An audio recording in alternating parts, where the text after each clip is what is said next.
The Future of Smart, a project of Grantmakers for Education, will explore ideas at the intersection of education, equity, and philanthropy that point us towards a radical re-envisioning of our education system. We'll hear from those working at the edge of what's possible and explore what it means to support transformative change for young people and their communities.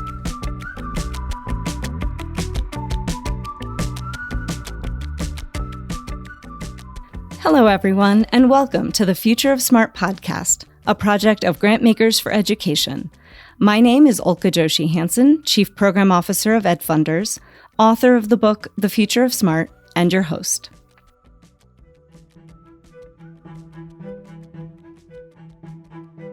There's a big question confronting educators, parents, community leaders, and policymakers as our education system continues to recover in the aftermath of COVID disruptions. What should the new normal of education look like? How can we use the interruptions of the last 2 years to more thoughtfully build back? Have you ever heard of the knowledge doubling curve? It's a method for calculating how much time it takes for the sum of human knowledge to multiply.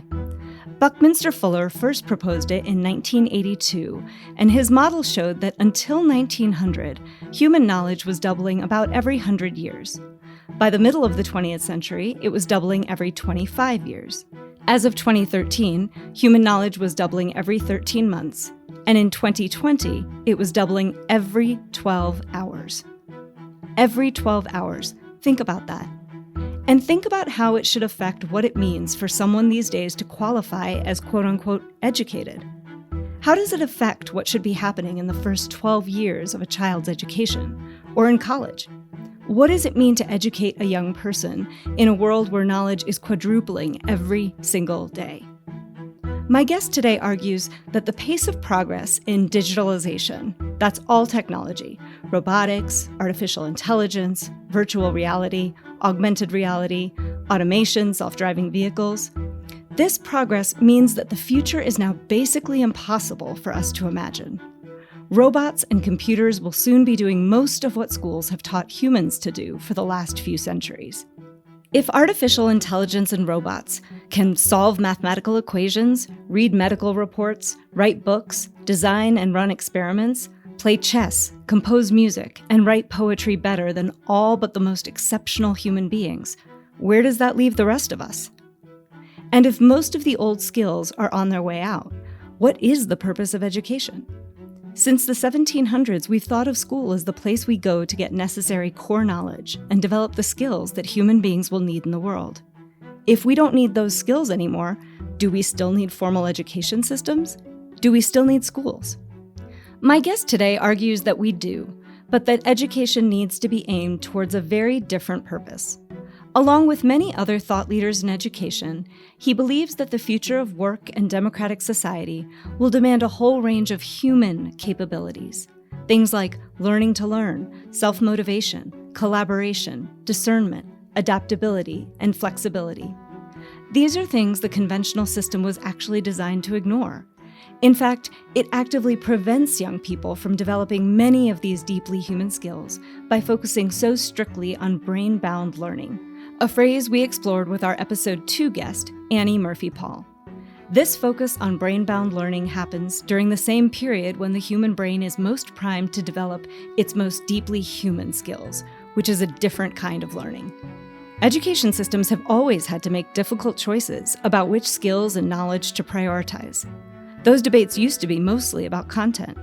In recent decades, they've included which skills students will need. Along the way, we've standardized outcomes in ways that require us to pathologize or criminalize young people who deviate from these norms. This includes children who have experienced trauma or adverse childhood experiences, those who aren't white and middle class, and those whose brains are wired to experience the world differently. With AI, speech-to-text, and computing soon to be widely accessible in the workplace, our priorities for education need to change radically. In a volatile world defined by complex, interdisciplinary challenges, how can education harness the varied abilities of learners and allow the differences we once stigmatized to become strengths? Human skills are those that enable us to be in the world, interact with other people, and navigate complex communities. They can't be developed by thinking about what they are or studying them in the abstract. We wouldn't teach a child to swim with classroom lectures on Newton's laws of motion, minimizing drag, and aquadynamics. They can only learn to swim by jumping into water and swimming. We've talked in earlier episodes about how modern Western culture has privileged conceptual learning, abstract thinking, and knowledge that shows up easily in written assessments. If we want education to actually help young people grow into healthy human beings with the skills they'll need to thrive in the world as it's evolving, we have to go back to the principles that Josie Green and Jonathan Santos Silva identified in episode 3. Young people can only become adaptable, flexible, empathetic, communicative, and collaborative if we allow them to go outside the walls of classrooms, engage with members of their communities across lines of difference, pursue real-world questions and challenges, solve problems alongside other people, succeed and fail, and learn to persevere. Rather than being tacked on as additions to classroom-based learning, approaches like interdisciplinary projects, internships, and real-world learning need to become the core of young people's educational experiences. This points to an education system that values, enables, and celebrates what Annie Murphy Paul called the extended mind, our capacity to learn with and through our bodies in real-world contexts and alongside other people. She refers to these as embodied, situated, and distributed modes of cognition. My guest today is Jaime Casap, the former education evangelist at Google, where he worked for 15 years. He launched Google Apps for Education, what we now know as Google Workspaces, in 2009. He then launched Chromebooks into schools, an idea that many at the time found crazy. Jaime speaks on education, digitalization, innovation, Generation Z, and the future of work at events around the world. As we move into the second half of this season, Jaime felt like the perfect person to ground us in a conversation about the future of work, technology, and the world young people will have to navigate. Thanks for joining us today, Jaime. Yeah, thanks for having me. Excited to be here. So I want to start with you as a person, right? I think who we are as people shapes the rest of our lives. So tell us a bit about you, Jaime. What was your pathway into being an education evangelist? Yeah, there's an old saying. I think it's a Latino saying. My grandmother used to say something like this, which is, if you want to make God laugh, tell her your plans. And it's, I'm sure there's a version of that in every single culture, which is this idea that we try to plan out our lives, or we have this like master plan, and it never turns out the way we think it's going to turn out. And in my case, the plan that was supposed to be for me, the set plan, was something I desperately didn't want anything to do with. So I am a first generation American. I was born, raised in Hell's Kitchen, New York. I grew up with a single mother. I grew up on welfare and food stamps. I grew up on, in Hell's Kitchen, New York. If you know anything about the history of New York City, was not the nicest place in the 1970s and 1980s. It was a desperate place. It was a crime-ridden place. So I grew up in that environment and wanted nothing to do with it. And I saw education as the way out. I saw education as my pathway, if you will. And so that's what I focused on. I graduated high school. I went to college. I graduated college. I went to graduate school, and I graduated from graduate school. And here I am talking to you because of education. And so my passion for education is personal, and my passion for what we can do with education is personal, and the opportunity that education provides to everyone. I ended up, I spent 15 years at Google and got into the education technology space literally by mistake. And that's when the wheel started turning, where I saw the potential of technology in education and what we can do with it. And from there, I focused directly and specifically on the role that technology can play in education from the perspective of the way I grew up, which is that technology is the method of which we could use to really get out as much from education as we possibly can, especially given an environment where constant, continuous learning is essential and will continue to be essential as we move into the future. So we definitely want to get to the future of education. This podcast is very much focused on how we really think transformatively. So moving from iterating on what I think we've always had to something that looks really different. But I'd love to start to to set some context and look at the bigger picture. So I have heard you say that in 100 years, we're going to have about 1,000 years of advancement in technology because of the exponential nature of the change. Right. I believe you said something like, we're going to look back in 100 years and feel like we were cave people when it came to what we're doing. So say more about this for our listeners. Yeah, no, look, we can do this with most anything. Actually, sitting on my kitchen table right now I was doing some organizing, and I found an old Sony Walkman. So think about just a Sony Walkman and saying to yourself, okay, I want to go and listen to music, or I want to go run to music, and putting on this giant cassette thing onto your arm with giant headphones. I mean, how do you not feel like a caveman with that? And then compare it to the way in which technology moves and in the way in which it will move in the future. And a lot of it has to do with what we're going to be doing with something like quantum computing, for example. And here's the example that I use that tends to floor people. But right before I left Google had a breakthrough in quantum computing. If you take one of those mathematical equations and you you put it into the world's most powerful supercomputer, it would take that supercomputer 10,000 years to process that equation. The breakthrough Google had with quantum computing is that their quantum computer did it in 200 seconds. Wow. Right? So 10,000 years versus 200 seconds, right? And so when you look at it that way, all of a sudden, then you start seeing real change and real movement in what we can do with technology. And now we're talking about things that you couldn't even imagine, right? Now we're talking about what we can do from a processing perspective, because that's really what technology is. It's about processing stuff, right? And if we can do that in the next 10 years, 20 years, 30 years, you're going to see the growth at a level that isn't even imaginable today. And so, yeah, you're going to see 1,000 years of growth over the next 100 years where we are using the 100-year model right now, right? We look at the past 100 years when we say, look at where technology's moved in the last 100 years, and you think of it as 100 years of evolution. Well, in the next 100 years, because of quantum computing and other technologies that we don't even know about yet, that you're going to see 1,000 years of that kind of growth. And I have kids, you have kids, but this generation of kids is navigating and trying to prepare for or be prepared for a world that is the one you just described. So you talk a lot about Generation Z.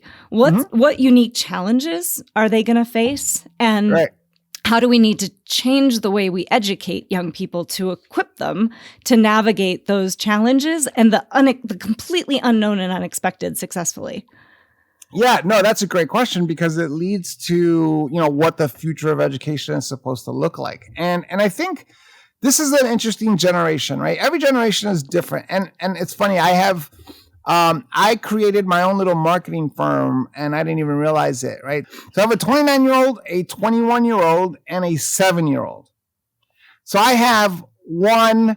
I have one in every generation, right? Like I have all three generations that are in, three generations in one family. Here's a couple of quick examples about this generation, right? We talk about this generation and their technology and how their phones make them anxious and how their social media makes them anxious. And yet we never talk about how this is a generation that is the first generation that is probably going to do worse than their parents. They are the first generation where a college degree doesn't guarantee success at all. Where, I grew up, I'm old, but I grew up with this idea that you just go to college and get a piece of paper. Doesn't matter what you're in.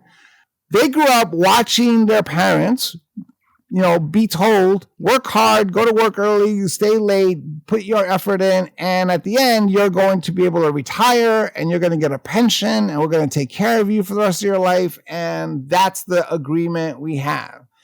They watch their mothers and fathers do that and then lose their jobs at 55 years old, right? And before they could retire, right? Before any benefit came in at all.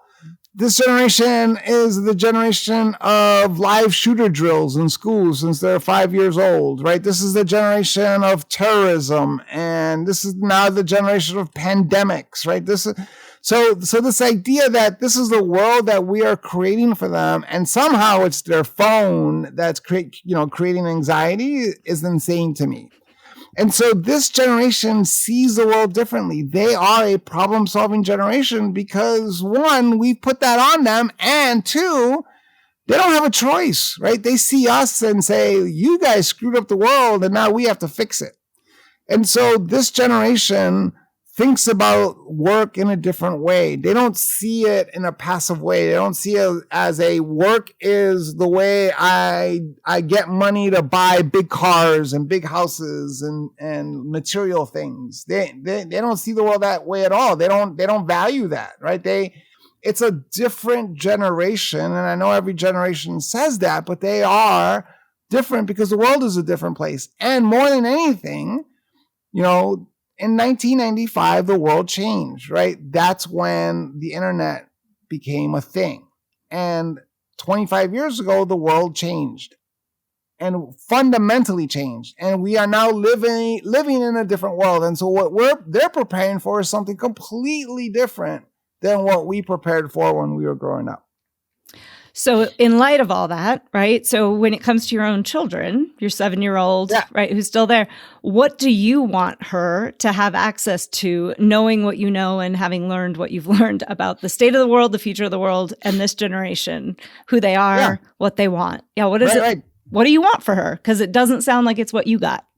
Yeah, no, that's a great question and a fundamental question because, I often talk about this, and I did a keynote presentation for the Montessori, the American Montessori Society a couple weeks ago. And and I said, my kid's in a Montessori school because that's where she belongs. She also has, like I do, she has ADHD. And so Montessori schools are the perfect environment for her. I wish I had that. But what I said to this group is I don't think I could care less what subjects she learns. I don't care what subject she's learning. This old mentality of everyone needs to know these things. Why? I think it's a scalable thing, right? Where in the early grades, right? Kindergarten, first grade, second grade, third grade, you can say to a kid, what are you curious about? Let's go learn about that. And then create a guided structure for learning about that subject. And then as she gets older, you can be more specific about topics and subjects that kids need to learn. And so what I want her to be able to do is to learn subjects, but what I really, really care about more than the subject itself is how she learns the subject. And so what I want her to be able to do is to build what I call human skills in school. And human skills are, to me, it's, problem management, or, we can say, problem solving, collaboration, the ability to learn, creativity, those topics, right? The things that we've been talking about for a very long time. Actually, we used to call them 21st century skills. And so I want her to know and build those skills in whatever subjects that she's in. So what I want to be able to pull out of school for my kid, for my 7-year-old is whatever subject she is in. Is she problem solving? Is she collaborating? Is she building the ability to learn skills? Is she being creative? Like those are the assessment pieces that I want my kid to be able to go through in whatever subjects that she learns. So that's one thing. And then the other thing that I have a big hope for is that school or education doesn't ruin math for her, because we turned math into a subject, and in her case, she doesn't know that math comes in subjects. She believes that math is life, right? She believes that math is everything that's made in a man-made world and everything that's made in a natural world is explainable through math, right? Math can explain it all. And if I take this ball and throw it, there's a mathematical formula as to precisely where it's going to land. And the level of which you want to understand that is how much math you should know, right? And so for her, she doesn't see addition and subtraction. She sees things and then that are explainable through math. That's what I want my kid to be able to do, is to be able to build the skills. If you want to trigger me, call them soft skills. They're not. So I want her to be able to develop critical skills that she's going to need no matter what she does in the future.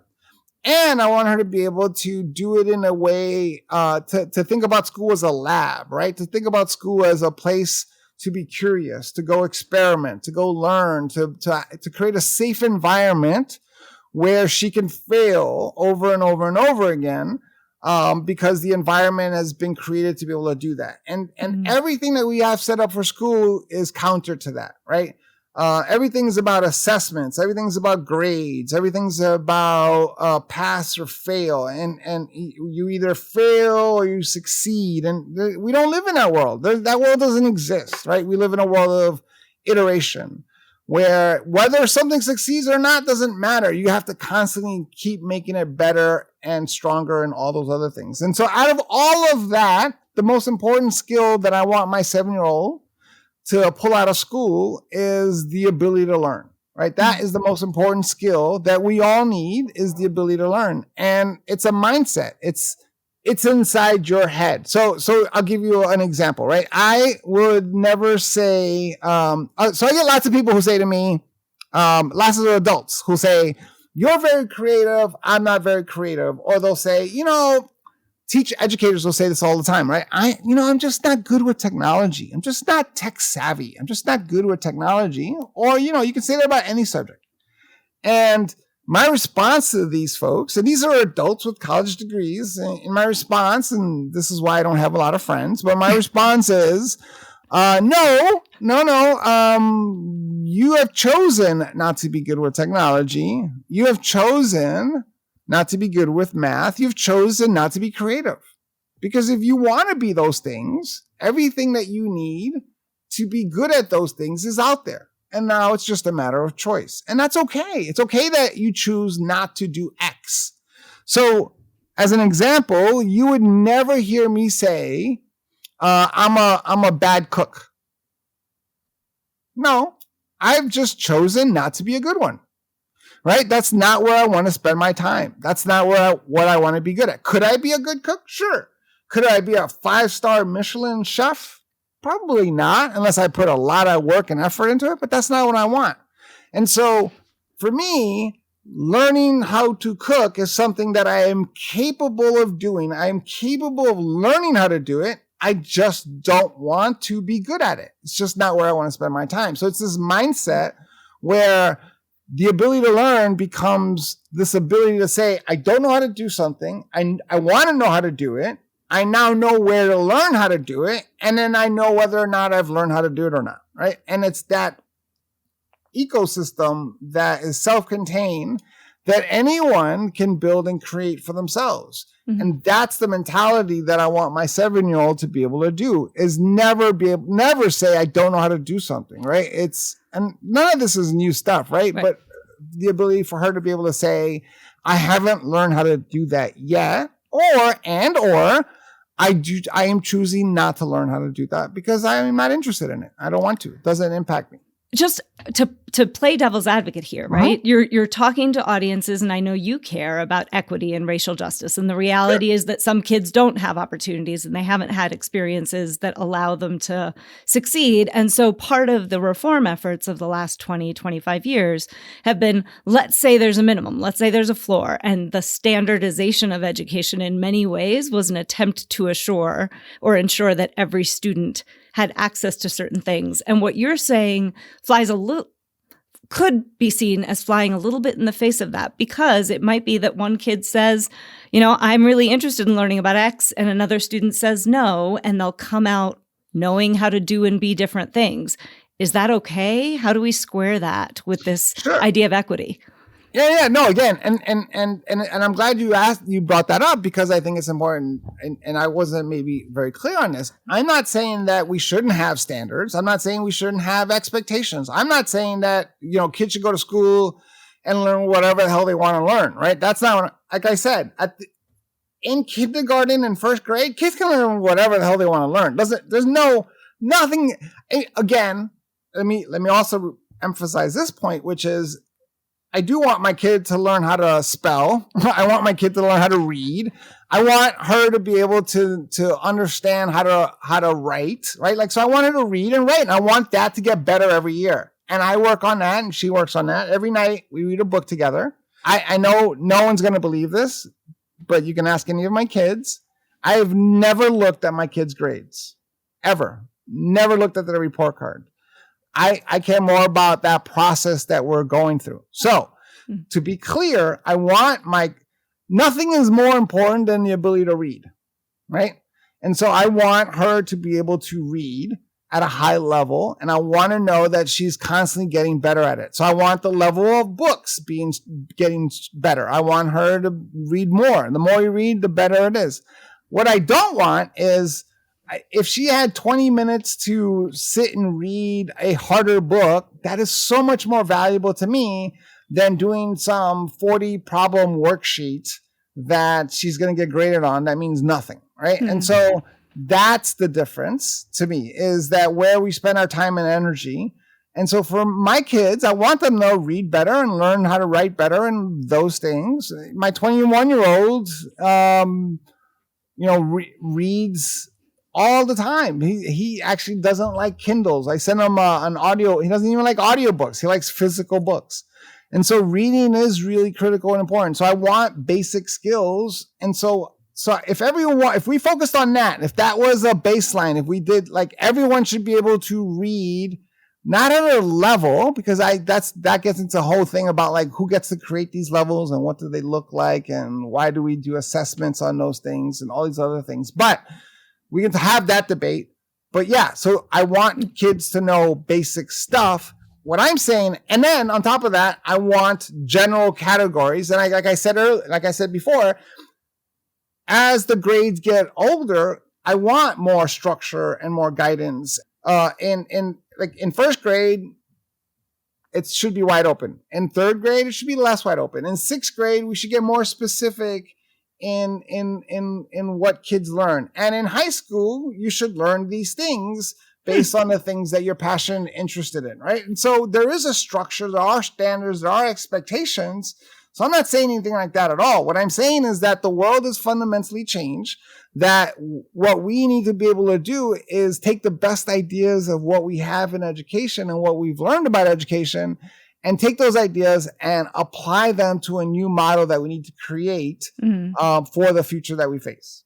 So you've distinguished between problem solving and problem management. You talked about them sort of interchangeably, but I heard you say, don't ask kids what they want to be when they grow up. Ask them what problem they want to solve, and then ask them how they want to solve that problem, which seemed to all of a sudden open up kind of new vistas. So tell us a little bit more about that framework for you. It comes down to this, which is this idea that we ask kids what they want to be when they grow up. And for my entire life, I've heard either people ask kids that question, or people will say, I still don't know what I want to be when I grow up, or I'm doing something that I wasn't passionate about, or, work for life, or live to work, all these different ideas around this concept.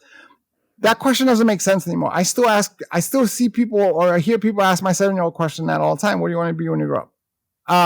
So it's not that it's a bad question. It's just a wrong question for the world that we live in. So the better question is, what problem do you want to solve? What's the problem that spins in your head? And oftentimes when you say that, and especially when you think about the audience that you have, is that it turns into a social problem, right? Like, you think, what problem you want to solve? Oh, like it's world hunger or climate change, or it doesn't have to. It can be how to make better microphones, or how to make better stress balls, or how to make better coffee. Or if you watch Shark Tank, right? Every single person who walks into that tank is solving a problem, right? That's what they're doing. They're solving a problem that exists that you might not even know existed until you saw the product or solution that they came up with.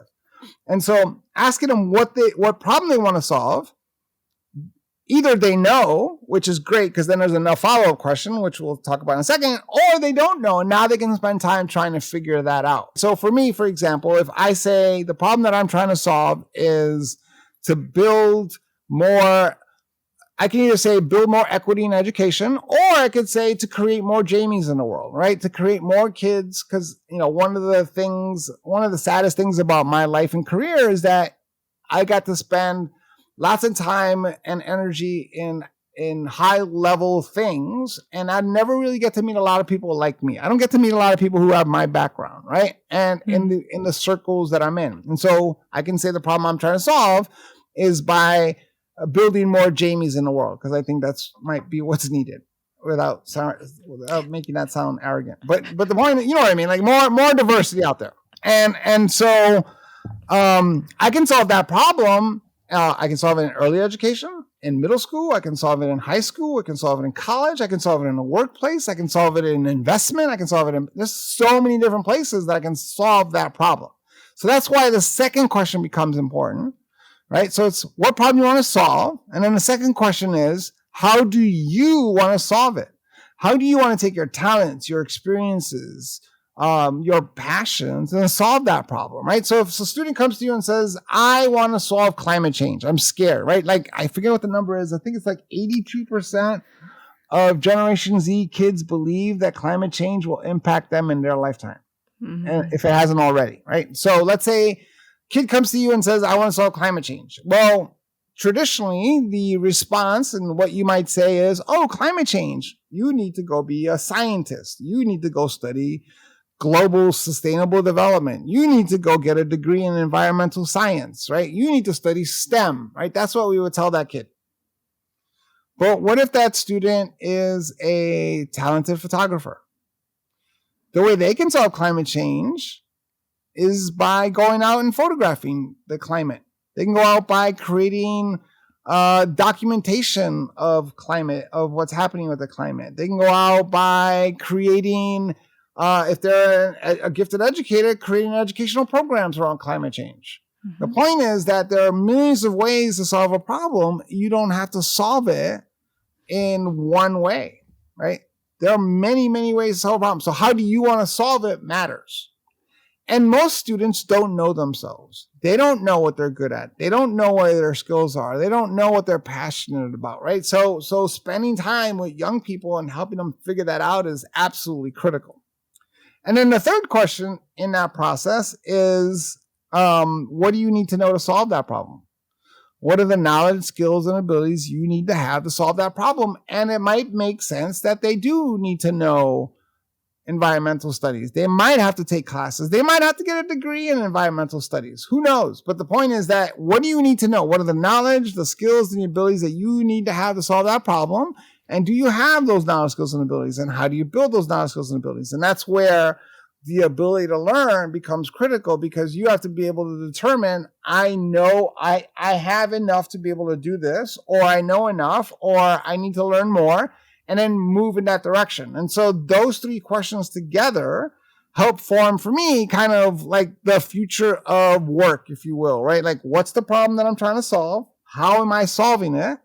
Me personally. And then what am I learning? And what do I need to know to solve that problem?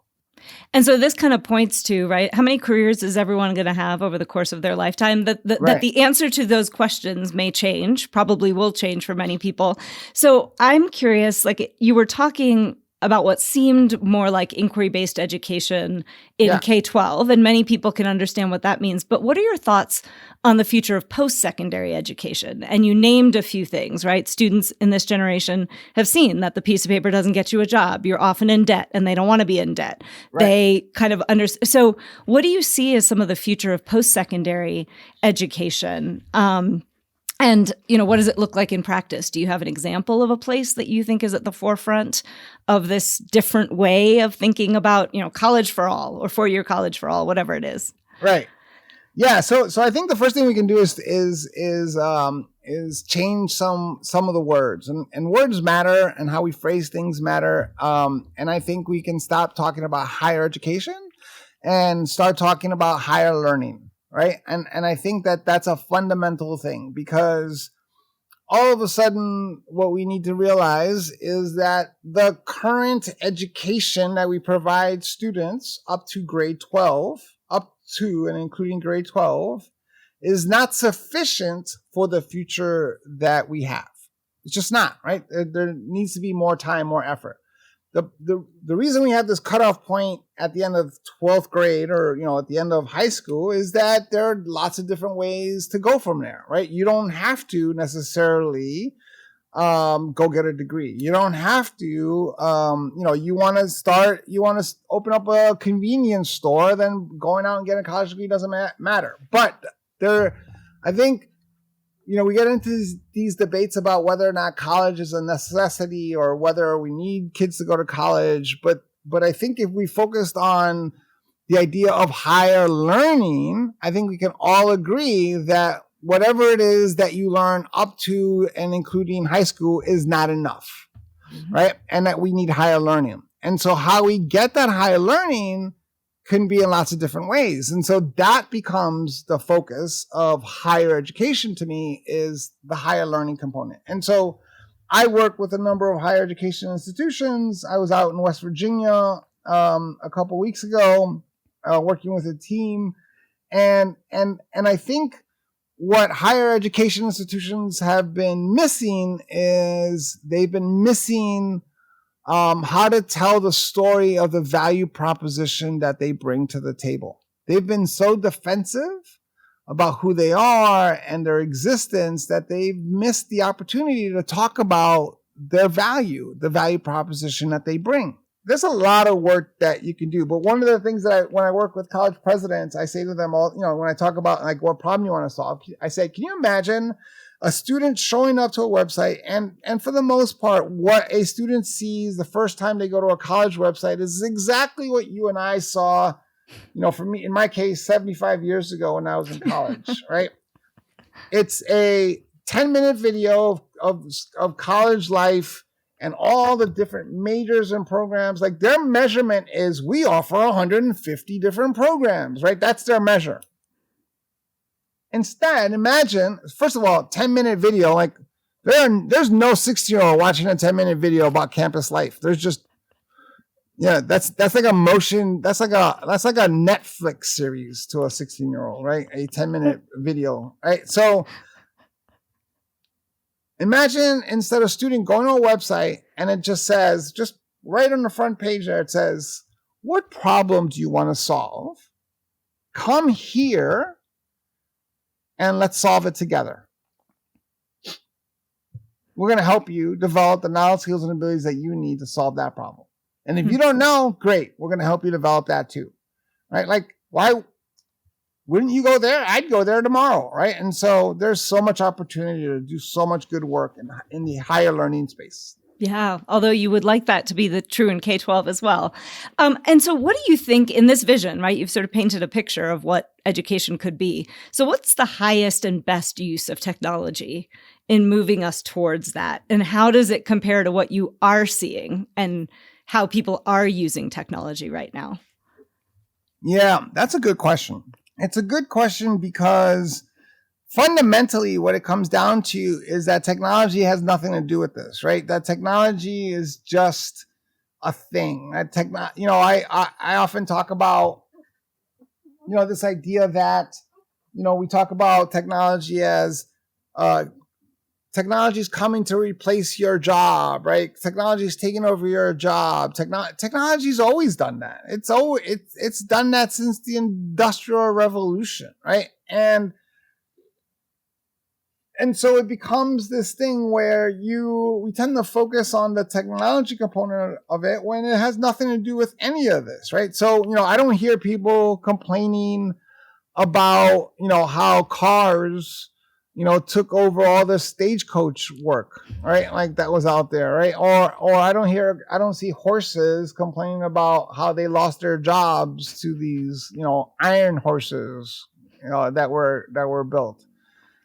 Technology's always moved forward, and we've always used technology to replace current systems. We've always used technology to help what we currently do. Technology is this pen. This pen is technology. Anything can be technology. And so we end up getting caught up with trying to define what technology is, when in reality, it's anything. I get the question, one of my favorite questions I used to get all the time, 10 years ago was, show me how technology improves education, right? That's a question I get all the time.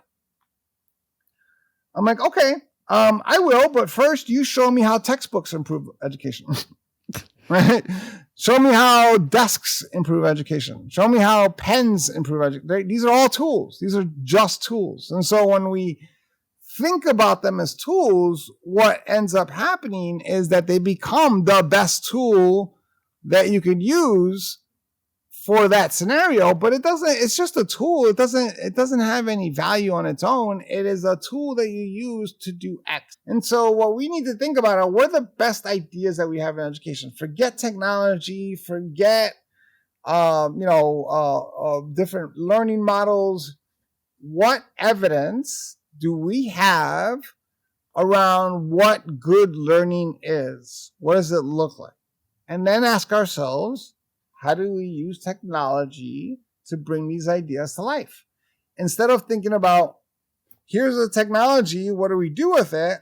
No. What's a great idea in learning? And then how do we use technology to bring those things out? And so it's a different way to think about how we think about technology in the education space, because it keeps us away from focused on the technology versus the teacher and whether or not technology is going to replace teachers, and gets us to focus more on this idea that technology has no value on its own and it's just a tool that we can use in building good learning models that we know work in education. All right, next to last question. All right. You've got a lot of funders listening to this. Yeah. So how can funders best contribute to kind of moving in the direction that you're talking about and sort of do as a result of listening to what you just said? A different way to think about that is, what do you think they've done in the past that hasn't been such a great idea? But that might be a less asset-based framing.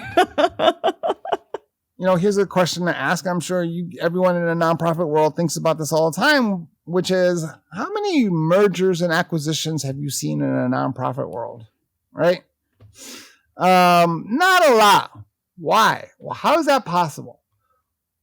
And the reason I think that's important is because you end up funding or being part of a nonprofit space, not because it's a needed space, but because somehow it feeds the person who started the organization, right?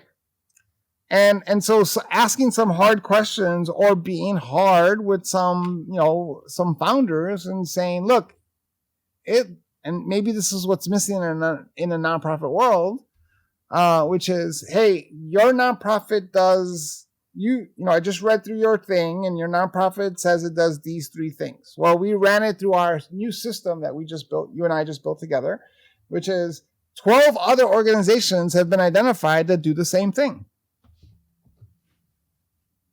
So why don't you merge? We'll fund you, but you need to merge with that other organization. What would be the response to that? Oh, not happy. No.